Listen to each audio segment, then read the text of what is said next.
Today we're on board the Royal Polaris and we are going to go over some connections.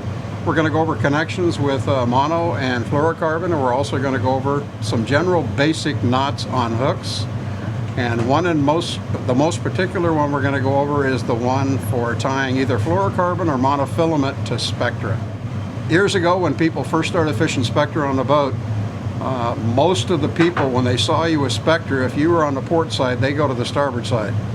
They were a little apprehensive of you using spectra because everybody had this fear that tight spectra, if it hit your line, it was going to cut your fish off. Obviously that's changed.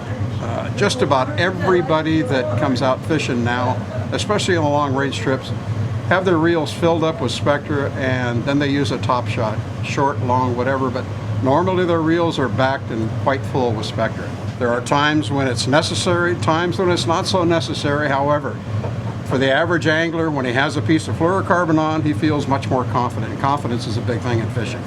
So let me I'm going to cut a piece of monofilament on for demo purposes, and then we're just going to tie it or attach it to the monofilament. So we'll pretend like this short piece is fluorocarbon tied onto your monofilament.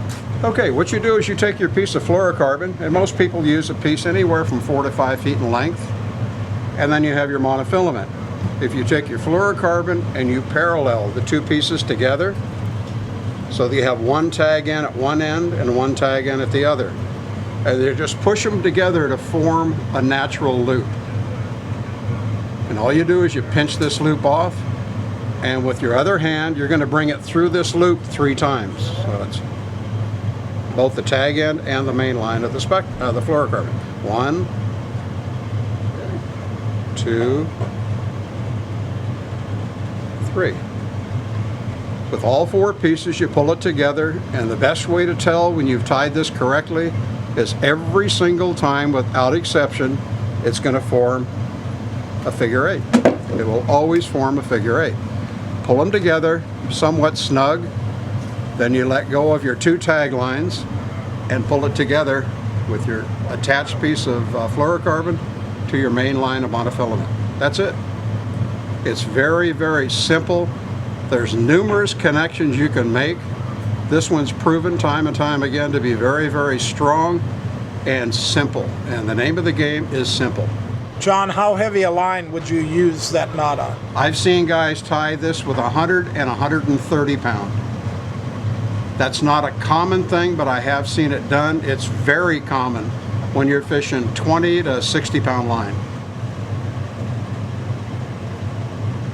One thing you want to remember is this knot is designed to be tied so that the fluorocarbon is past or outside the tip of your rod. You don't want this thing on your reel when you cast. It's bulky enough to where chances are it could hang up on one of your guides or it could hang up on the tip. But it's totally designed for a short piece of fluorocarbon. Like I said, this knot right here will be outside your tip when you cast. One thing I'd like to mention is the 4-foot shot of fluorocarbon is about the best length, because you go 5 foot, it gets a little too long for some people to cast, and then you're going through your tip, and that knot can hang up just enough to make you lose your bait.